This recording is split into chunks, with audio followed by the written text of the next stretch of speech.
अब देखते हैं बेटा angular momentum. Angular momentum moments of linear momentum, moments of linear momentum is called angular momentum. तो linear momentum का जो मोमेंट होता है उसको एंगुलर मोमेंटम कहते हैं। जिस तरीके से टॉर्क का फार्मूला होता है R क्रॉस F, टॉर्क होता है मोमेंट ऑफ फोर्स, ये होता है moment of angular momentum, sorry moment of linear momentum is called angular momentum. जिस तरीके से मोमेंट ऑफ फोर्स टॉर्क होता है उसी तरीके से moment of linear momentum angular momentum होता है। अब देखते हैं ये आया कहाँ से। एंगुलर मोमेंटम हमेशा किसी पॉइंट के अबाउट निकालते हैं। Angular momentum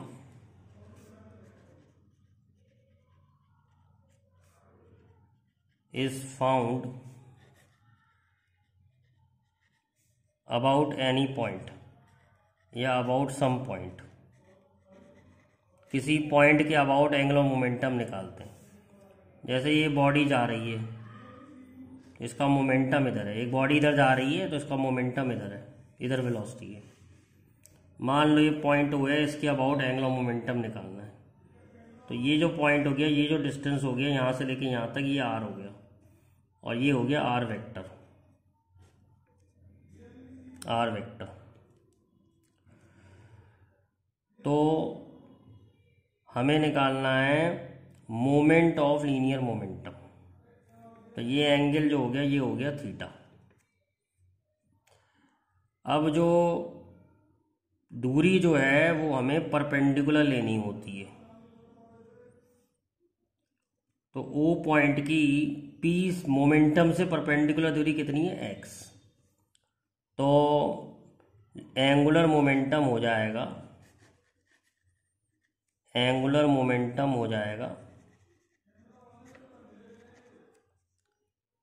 P into X, value मतलब मैग्नीट्यूड, और ये वाला एंगल भी थीटा होगा, x अपॉन आर होगा साइन थीटा। तो x हो जाएगा r साइन थीटा। तो एंगुलर मोमेंटम हो जाएगा P into R sine theta. अब तुमको मालूम ही है कि R क्रॉस P होता है angular momentum. R cross P, cross product जब खोलते हैं तो साइन थीटा आता है। तो correct formula R cross P है। अगर कोई एंगुलर मोमेंटम का फार्मूला P क्रॉस R लिखेगा तो क्रॉस प्रोडक्ट ये गलत हो जाएगा, ये रॉन्ग हो जाएगा। एंगुलर मोमेंटम का सही फार्मूला है R क्रॉस P, नहीं तो डायरेक्शन गलत आएगा। अब इसमें ये R है, ये P है, तो हम जानते ही हैं R क्रॉस P करेंगे तो R से P की तरफ उंगलियां घुमानी पड़ेंगी। तो एंगुलर मोमेंटम का डायरेक्शन इसमें डाउनवर्ड आ रहा है। To find direction of angular momentum, to find direction of angular momentum, curl finger from R to P and thumb will give direction of angular momentum. Thumb will give direction of angular momentum. एक चीज और समझते हैं, बड़ी important, एक चीज और समझते हैं बड़ी इंपॉर्टेंट। जैसे ये मोमेंटम पढ़ा हमने, ये पॉइंट ओ के अबाउट निकाल रहे हैं, ये आर है। हमने एंगुलर मोमेंटम का फार्मूला पढ़ा आर पी साइन थीटा। तो एल बराबर हो गया पी आर साइन थीटा। केवल मैग्नीट्यूड की बात कर रहा हूँ। तो आर साइन थीटा क्या था, ये डिस्टेंस आर था और ये डिस्टेंस था आर साइन थीटा, जिसे हमने एक्स कह दिया था। तो आर साइन थीटा है क्या, perpendicular distance of P from O. तो पी इंटू आर परपेंडिकुलर भी कह सकते हैं। ये एंगल थीटा है, ये एंगल थीटा है। तो ये वाला कंपोनेंट होगा पी कॉस थीटा और ये वाला कंपोनेंट होगा पी साइन थीटा। तो हमें तो आर पी साइन थीटा निकालना है, तो हम एंगुलर मोमेंटम को ऐसे भी कह सकते हैं, एंगुलर मोमेंटम को हम ऐसे भी कह सकते हैं आर इंटू पी परपेंडिकुलर। मतलब परपेंडिकुलर वाला मोमेंटम ले लो और आर ले लो, या मोमेंटम ले लो और आर परपेंडिकुलर ले लो, कैसे भी निकाल सकते हैं एंगुलर मोमेंटम। डायरेक्शन निकालना सिखा दिया है। आर इधर है, पी इधर है, आर से पी उंगली घुमाओ, एंगुलर मोमेंटम अंदर होगा। एक क्वेश्चन करके देखते हैं सिंपल सा। कहने को बहुत सिंपल है लेकिन एग्जाम में कई बार आ चुका है। A body is moving parallel to X axis, its angular momentum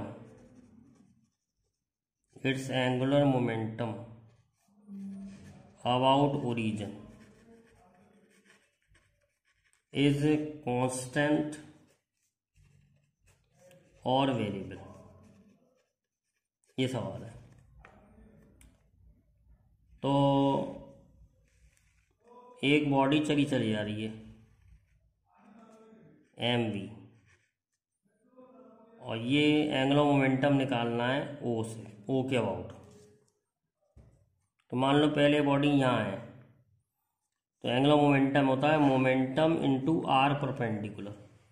are perpendicular ये है। अब बॉडी यहाँ आ गई, अब बॉडी यहाँ आ गई, तो आर परपेंडिकुलर ये हो गया एक्स। तो आर परपेंडिकुलर पहले भी उतना है, अब भी उतना है, तो एंगुलर मोमेंटम इज कांस्टेंट। इस केस में एंगुलर मोमेंटम इज कांस्टेंट। फिर समझ लो, एक बॉडी एक्स एक्सिस के पैरेलल चल रही है, तो ये हो गया आर, तो ये आर हो गया, ये एम वी हो गया, और ये हो गया आर परपेंडिकुलर। तो हमने पढ़ा है मोमेंटम इंटू आर परपेंडिकुलर। तो आर परपेंडिकुलर एक्स है, तो इस पॉइंट पे आर परपेंडिकुलर एक्स है, इस पॉइंट पे जब पहुंचेगा पार्टिकल तब भी आर परपेंडिकुलर एक्स है। तो आर परपेंडिकुलर चेंज नहीं हो रहा है, इसलिए हम कह सकते हैं angular momentum is constant.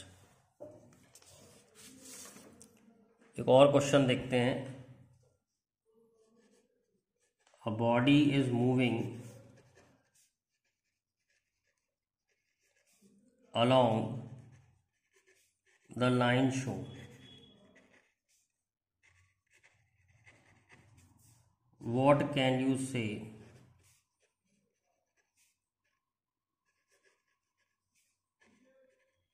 about its angular momentum,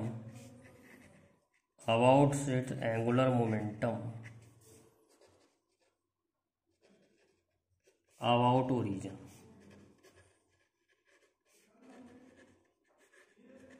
जैसे बॉडी ऐसे जा रही है, तो आपको बताना है ये है बॉडी का मोमेंटम, और ओ पॉइंट के अबाउट एंगुलर मोमेंटम निकालना है। तो सवाल ये है कि इसका एंगुलर मोमेंटम कैसा है। तो हमने पढ़ा है एंगुलर मोमेंटम होता है P into R perpendicular. R perpendicular मतलब ओरिजिन से परपेंडिकुलर डिस्टेंस। तो ये मोमेंटम जो है वो ओरिजिन से ही पास कर रहा है, तो परपेंडिकुलर डिस्टेंस 0 हो गया, तो एंगुलर मोमेंटम कितना हो गया? 0। इस तरीके से हम एंगुलर मोमेंटम के सवालों को समझ सकते हैं, कर सकते हैं। अभी और आगे न्यूमेरिकल भी कराऊंगा, धीरे धीरे करके क्लियर हो जाएगा। अब देखते हैं बेटा एंगुलर मोमेंटम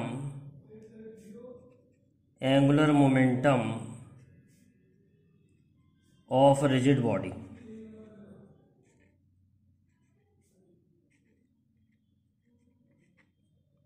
हमने पढ़ा है एंगुलर मोमेंटम का फॉर्मूला होता है are cross P.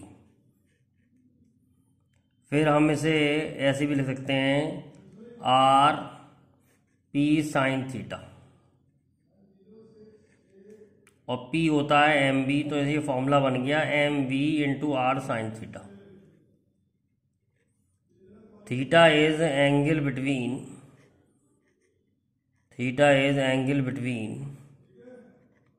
R and P, R and V या पी भी हो सकता है, वी भी हो सकता है, क्योंकि जो वी का डायरेक्शन होता है वही पी का डायरेक्शन होता है। अब समझ लो ये कोई रिजिड बॉडी है, ये इस एक्सिस पर घूम रही है। ये जो पार्टिकल है m1, इसकी वेलोसिटी इधर होगी टेंजेंशियल v1, और इसकी दूरी r1 है, एंगल 90 बनेगा। ये जो पार्टिकल है m2, इसकी वेलोसिटी इधर होगी टेंजेंशियल, और ये एंगल 90 बनेगा। तो इन सब पार्टिकल्स का मिला के एंगुलर मोमेंटम निकालेंगे तो हमें angular momentum of rigid body मिल जाएगा।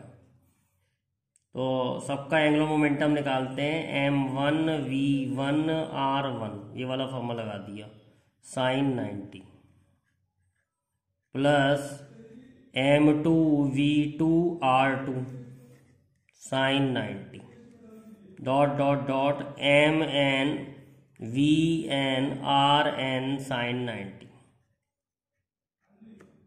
तो L का फॉर्मूला आ गया m1 v1 r1 plus m2 v2 r2 dot dot dot mn vn rn।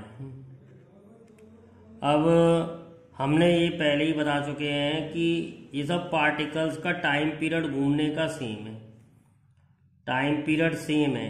अगर टाइम पीरियड सेम है तो ओमेगा भी सेम होता है, और अगर ओमेगा सेम होगा तो वी डिफरेंट होगा, क्योंकि वी आर पे डिपेंड करता है। तो हम सबको कन्वर्ट कर लेते हैं ओमेगा में। तो m1 omega r1 plus m2 omega r2 dot dot dot mn omega rn।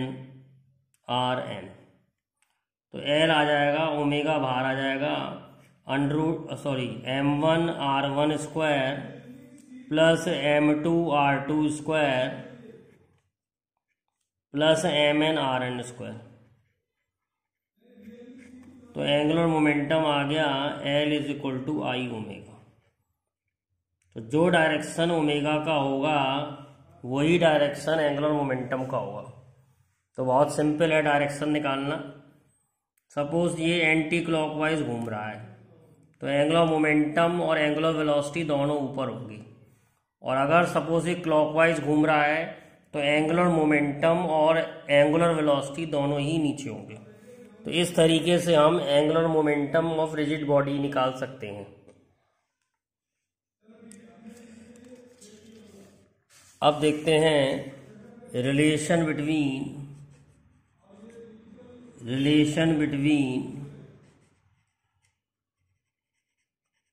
Angular momentum and torque.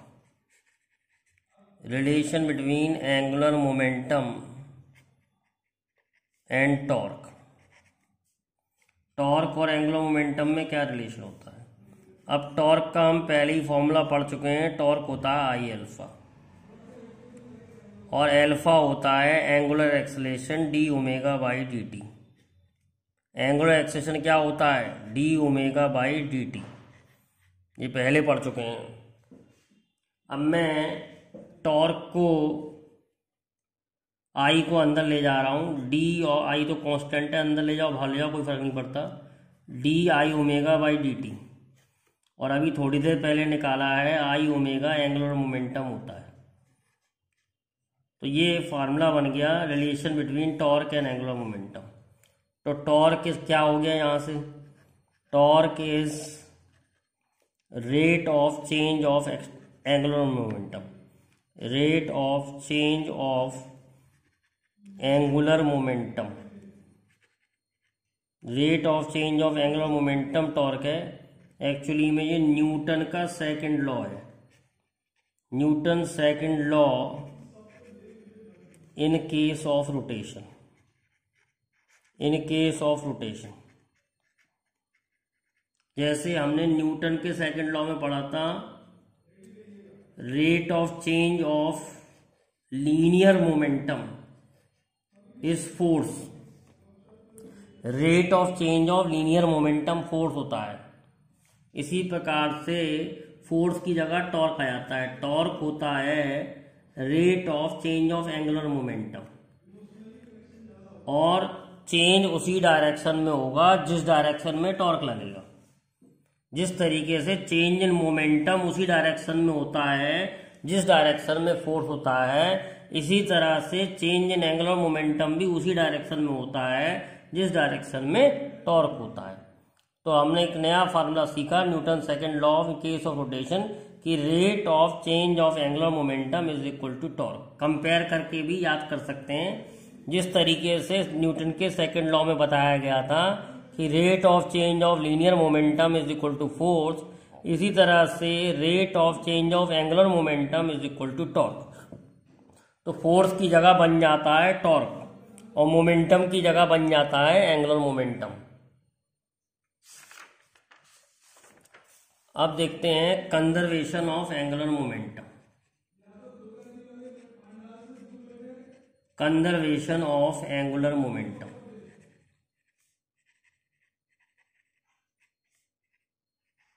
हमने पढ़ा है टॉर्क बराबर होता है D L by D T. If, और ये भी एक्सटर्नल टॉर्क होता है, if external torque acting on a system is zero, then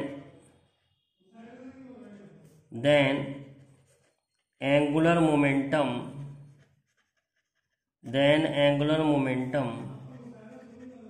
remain conserved। क्या मतलब है, अगर एक्सटर्नल टॉर्क को जीरो कर दो तो जीरो बराबर हो गया D L by D T. तो इसको इधर मल्टीप्लाई करेंगे तो जीरो हो जाएगा, तो change in angular momentum zero आ गया। चेंज इन एंगुलर मोमेंटम क्या होगा, L final minus L initial is equal to zero, और एल फाइनल जो होगा एल इनिशियल के बराबर होगा विद डायरेक्शन। इसे हम कहते हैं conservation of angular momentum. Conservation of angular momentum का मतलब होता है जितना एंगुलर मोमेंटम पहले होगा उतना एंगुलर मोमेंटम बाद में होगा। पर शर्त क्या है, शर्त ये है कि बाहर से लगने वाला टॉर्क सिस्टम पे जीरो होना चाहिए। अगर किसी भी जगह बाहर से लगने वाला सिस्टम पे टॉर्क जीरो है तो उसका एंगुलर मोमेंटम कंजर्व रहेगा। अब देखते हैं बेटा examples of angular momentum conservation.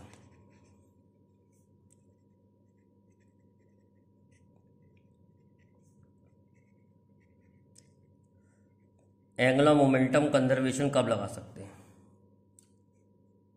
If external torque is zero angular momentum remain conserve. तो पहले तो हमें एक्सटर्नल टॉर्क देखना पड़ेगा जीरो है या नहीं है, तब एंगुलर मोमेंटम कंजर्वेशन लगा सकते हैं। तो अगर एक्सटर्नल टॉर्क जीरो होगा तो एंगुलर मोमेंटम कंजर्व होता है। एक एग्जांपल देखते हैं। एक व्यक्ति डंबल लेके खड़ा हुआ है,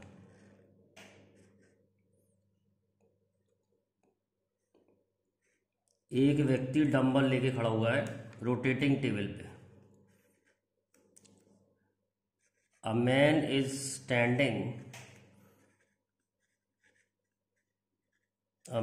standing on rotating table. A man is standing on rotating table with dumbbell in his hand.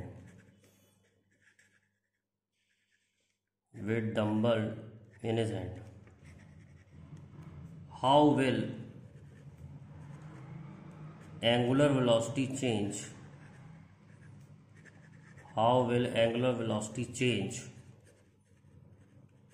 When he brings his hand close?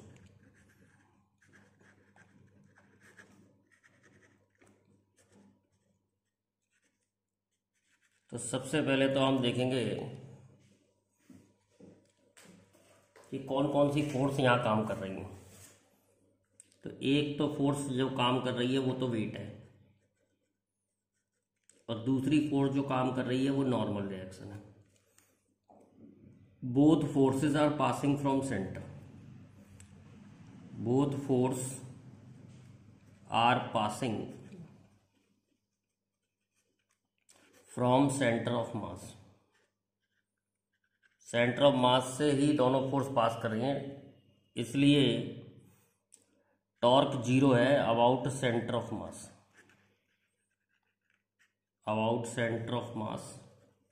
Torque zero है, तो टॉर्क जीरो है तो एल कांस्टेंट रहेगा। एल कांस्टेंट रहेगा तो हम कह सकते हैं I omega is equal to constant. अब वो पूछ रहा है एंगुलर वेलोसिटी पे क्या फ़र्क पड़ेगा जब वो हाथ पास ले आएगा। तो angular velocity is inversely proportional to moment of inertia. अब वो अपने हाथ पास ले आया,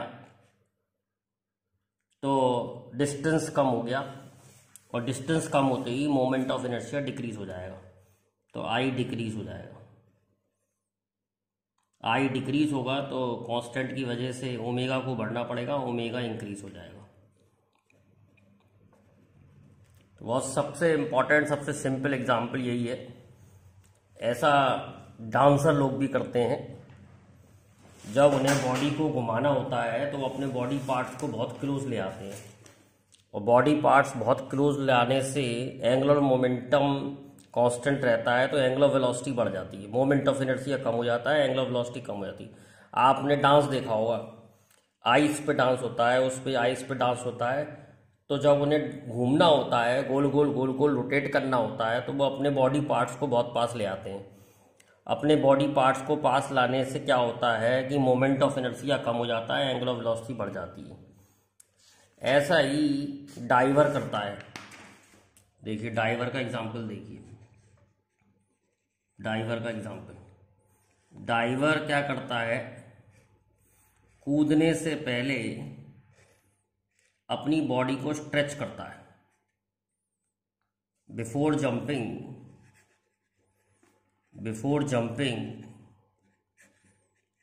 he stretches his body so that I increase होता है, इसलिए वो अपनी बॉडी को स्ट्रेच करता है। और ड्यूरिंग द जंप जब कर रहा होता है तो वह अपने बॉडी पार्ट को पास ले आता है, हैंड्स और लेग्स को क्लोज कर लेता है। तो एक ही फोर्स है यहाँ पर, वेट, और वेट का कोई टॉर्क नहीं है, तो हम कह सकते हैं आई ओमेगा कांस्टेंट है। फिर समझ लो, यहाँ पर एक ही फोर्स काम कर रही है, वेट सेंटर ऑफ ग्रेविटी से पास कर रहा है, तो टॉर्क जीरो हो गया। तो एंगुलर मोमेंटम कांस्टेंट हो गया। एंगुलर मोमेंटम कांस्टेंट होने का मतलब है आई ओमेगा कांस्टेंट, तो ओमेगा इज इनवर्स ऑफ आई। तो आई कम होने से इसकी एंगुलर वेलोसिटी बढ़ जाती है, घूमने लग जाता है, और जब डाइव खत्म होती है तो ये अपने हाथ फिर से बाहर ले आता है, क्योंकि अगर ऐसे ही टकरा जाएगा जब पानी से तो उसके सर में चोट लगने का डर होता है, तो हाथ बाहर निकाल के फ्रिक्शन कम करता है। अपनी बॉडी को स्ट्रीमलाइन कर लेता है फिर से, जिससे कि गिरते समय इसको चोट ना लगे, और इसको हम कहते हैं सोमरसॉल्ट। समरसॉल्ट करता हुआ ये गिरता है। समरसॉल्ट करने का मतलब होता है घूमते हुए गिरता है, इसके पॉइंट्स बढ़ जाते हैं इसके समरसॉल्ट करने से। तो डाइवर जो होता है जंप करने से पहले अब तो अपनी बॉडी को खींचता है बहुत, जिससे मोमेंट ऑफ इनर्शिया बढ़ जाता है। उसके बाद क्या करता है, ड्यूरिंग द डाइव जो है अपनी बॉडी पास को बहुत क्लोज कर लेता है, मोमेंट ऑफ इनर्शिया कम हो जाता है, एंगुलर वेलोसिटी बढ़ जाती है। तो ये घूमता हुआ गिरता है, और घूमते हुए गिरने को हम कहते हैं सोमरसॉल्ट करता है। तो इससे इसके पॉइंट्स बढ़ते हैं, डाइविंग के पॉइंट्स बढ़ते हैं, तो सोमरसॉल्ट परफॉर्म करता हुआ गिरता है। एक बहुत अच्छा न्यूमेरिकल है एंगुलर मोमेंटम कंजर्वेशन का, वो देखते हैं। A ring of mass m is rotating with angular velocity omega. Two beads of mass small m are gently attached to ring. What will be new angular velocity? तो पहले ये स्थिति है कि एक रिंग है, इसका मास m है और इसकी एंगुलर वेलोसिटी ओमेगा है, रेडियस r मान लो रिंग का। फिर सेकंड पोर्शन में क्या किया है, आपने दो बीड चिपका दी इसके ऊपर स्मॉल m के, तो इससे इसका मोमेंट ऑफ इनर्शिया बदल जाएगा, तो angular velocity moment of inertia बदल जाएगा, तो एंगुलर वेलोसिटी कम हो जाएगी। हमें न्यू एंगुलर वेलोसिटी निकालनी है। बड़ा सिंपल क्वेश्चन है। सबसे पहली बात तो यहाँ कोई फोर्स ही नहीं है, बहुत जेंटली लगाए गए हैं, तो कोई फोर्स ही नहीं है। जो भी फोर्स है वो वेट है, वेट सेंटर से पास कर रहा है, तो टॉर्क जीरो है। टॉर्क जीरो है तो एल कांस्टेंट है। एल कांस्टेंट का मतलब होता है I omega constant. I omega constant का मतलब होता है I one omega one is equal to I two omega two. Attach करने से पहले का एंगुलर मोमेंटम और अटैच करने के बाद का एंगुलर मोमेंटम जो है वो कांस्टेंट रहेगा। तो पहले मोमेंट ऑफ इनर्शिया केवल रिंग का है, तो एम आर स्क्वायर, और एंगुलर वेलोसिटी ओमेगा है। बाद में मोमेंट ऑफ इनर्शिया रिंग का है और दोनों बीड का है, तो किसी पार्टिकल का भी एम आर स्क्वायर होता है, तो एम आर स्क्वायर लगा दिए ओमेगा डैश। तो यहाँ से आर स्क्वायर तो कैंसिल हो जाएगा बेटा, तो M omega is equal to M plus two M omega dash. तो ओमेगा डैश आ जाएगा M omega upon M plus two M. बड़ा अच्छा एग्जाम्पल है, इस पर कई बार क्वेश्चन आ चुका है कंपटीशन में, कई बार आ चुका है ये क्वेश्चन कंपटीशन में डिफरेंट फॉर्म में। कभी अटैच कर देता है, कभी रिमूव कर देता है, तो कभी कुछ लगा देता है, कभी रिंग के ऊपर रिंग रख देता है। तो ये क्वेश्चन बहुत इंपॉर्टेंट है एंगुलर मोमेंटम कंजर्वेशन का। लगता जब ही है जब टॉर्क जीरो।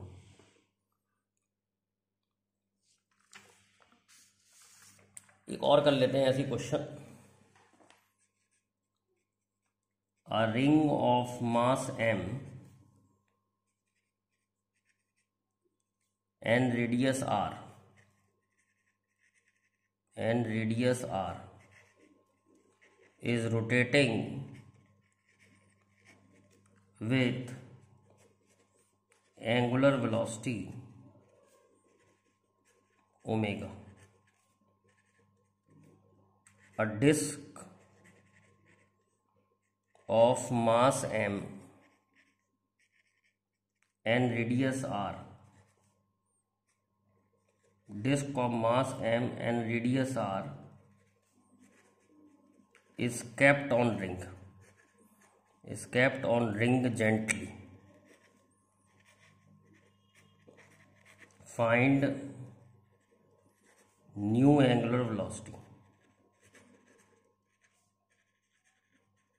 तो ये भी सिमिलर टाइप का ही क्वेश्चन है, क्योंकि जेंटली रखा है तो हम टॉर्क तो जीरो ही होगा। जेंटली रखा है, फोर्स अभी भी सेंटर ऑफ ग्रेविटी से पास करेगी, तो टॉर्क जीरो है। टॉर्क जीरो होना चाहिए। टॉर्क जीरो है तो आई ओमेगा कांस्टेंट है। आई ओमेगा कांस्टेंट है। तो पहले एक रिंग है, फिर डबल रिंग है। रिंग के ऊपर रिंग रख दी, रिंग के ऊपर आपने रिंग रख दी, तो कुछ नहीं होगा, मोमेंट ऑफ इनर्शिया बदल जाएगा। I1 omega 1 is equal to I2 omega, sorry ring के ऊपर डिस्क रखिए, तो I1 omega 1 is equal to I2 omega 2। तो पहले मोमेंट ऑफ इनर्शिया रिंग का लेंगे mr², एंगुलर वेलोसिटी ओमेगा है। बाद में रिंग का मोमेंट ऑफ इनर्शिया mr² है और डिस्क का mr²/2 है, और एंगुलर वेलोसिटी नहीं मान ली ओमेगा डैश। तो बेटा इसमें तो साफ दिखाई दे रहा है कि mr² कैंसिल हो जाएगा। Omega is equal to 1 + 1/2 omega dash. तो ओमेगा डैश आ रहा है हमारा 2/3 ओमेगा। और अच्छा सा एग्जाम्पल देखते हैं एंगुलर मोमेंटम कंजर्वेशन का। एक पाइप है, बड़ा अच्छा क्वेश्चन है। एक पाइप है, पाइप में से एक धागा जा रहा है,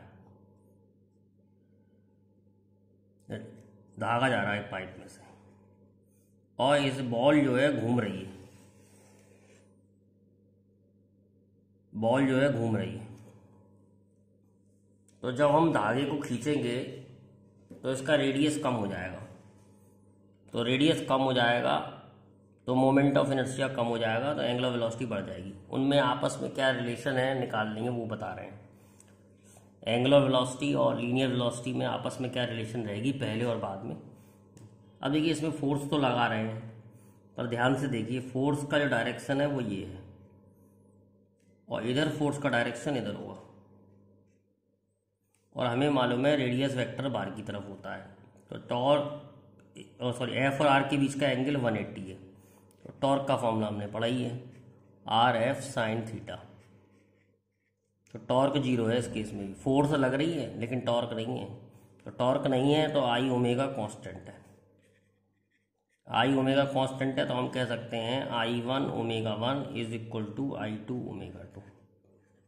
तो पहले मोमेंट ऑफ इनर्शिया mr1² है, पहले रेडियस मान लिया r1, एंगुलर वेलोसिटी ओमेगा 1, बाद में रेडियस मान लिया r2 और एंगुलर वेलोसिटी ओमेगा 2। तो एंगुलर वेलोसिटी का रेशियो निकल रहा है omega 1 upon omega 2 is equal to r2² upon r1²। तो ये एंगुलर वेलोसिटी का रेशियो होगा पहले और बाद में, मतलब खींचने के बाद। अब एंगुलर वेलोसिटी होती है v/r, तो v1/r1 v2/r2 is equal to r2 upon r1 का स्क्वायर। सॉल्व करेंगे तो v1 अपॉन v2 आ रहा है r2 अपॉन r1। तो बड़ा अच्छा क्वेश्चन है ये एंगुलर मोमेंटम कंजर्वेशन का। तो एक हम क्वेश्चन कॉम्पिटिटिव टाइप का और करते हैं एंगुलर मोमेंटम कंजर्वेशन का, ये भी अच्छा क्वेश्चन है। एक रॉड है जिसका मास मान लो इसका 6m है, और लेंथ मान लो इसकी L है। अब L/3 डिस्टेंस पर एक पार्टिकल आता है और इस पे चिपक जाता है v वेलोसिटी से। पूछ रहा है find angular velocity of rod. Question समझिए पहले। एक रॉड है जिसका मास 6m है और इसकी लेंथ L है। L/3 डिस्टेंस से सेंटर पे एक पार्टिकल आता है और v वेलोसिटी से चिपक जाता है। तो आपको बताना है एंगुलर वेलोसिटी ऑफ रॉड क्या होगी। फिर वही कहानी, टॉर्क जीरो है, तो L कांस्टेंट है। सिस्टम का एल कांस्टेंट है, मतलब पार्टिकल प्लस रॉड मिला के कांस्टेंट है। तो हम कह सकते हैं I1 ओमेगा 1, सॉरी हम कह सकते हैं एल कांस्टेंट है, L1 पहले और L2 बाद में। अब पहले केवल पार्टिकल चल रहा है और सेंटर के अबाउट ये घूमेगा, तो सेंटर के अबाउट एंगुलर मोमेंटम पहले कितना है, mv इंटू L/3। बाद में एंगुलर मोमेंटम रॉड का होता है ml²/12 और पार्टिकल का ml²/12, रॉड का मास लेना पड़ेगा, और मोमेंट ऑफ इनर्शिया पार्टिकल का ml/3 का square into omega dash. Angular momentum का बेटा ये भी तो फॉर्मूला बताया था मैंने, mvr साइन थीटा।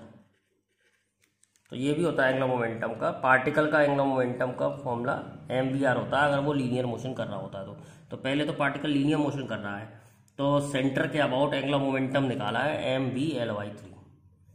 बाद में ये पार्टिकल इस पे जाके चिपक गया है, तो रॉड और पार्टिकल दोनों का मोमेंट ऑफ इनर्शिया लेना पड़ेगा। तो रॉड का मोमेंट ऑफ इनर्शिया होता है ml²/12, जिसमें रॉड का मास 6m दिया है और पार्टिकल का मास m दिया है। पार्टिकल का मोमेंट ऑफ इनर्शिया होता है mr², तो m इंटू आर का स्क्वायर, आर की वैल्यू L/3 है। तो हम कैसे करेंगे solve, mv/L/3 is equal to 6ml²/12 plus ml²/9 omega dash. तो 6 2 12, ये कैंसिल हो गया। अब देखिए क्या आएगा, mv/L/3 is equal to 18 9ml² plus 2ml² omega dash.